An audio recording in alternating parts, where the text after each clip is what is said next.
আসসালামু আলাইকুম ওয়া রাহমাতুল্লাহ। নাহমাদুহু ওয়া নুসাল্লি আলা রাসূলিহিল কারীম, আম্মা বাদ।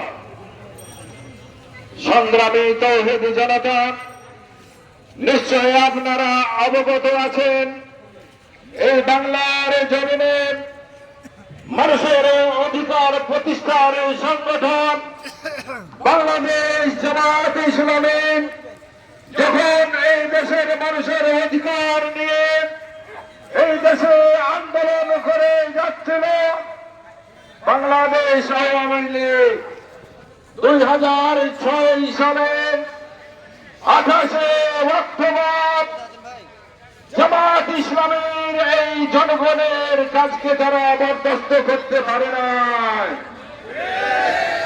যার কারণে বাংলাদেশ জামায়াত ইসলামীর সমাবেশে হামলা করে অসংখ্য ভাইকে হত্যা করে এই দেশ থেকে ইসলামী আন্দোলনকে মুছে দিতে চেয়েছিল।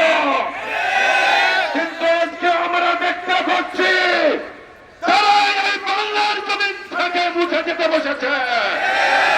আগামীতে এই খুনি হাসিনা সহ সমস্ত খুনের বিচার করে তাদের প্রতিশোধ নিতে চাই।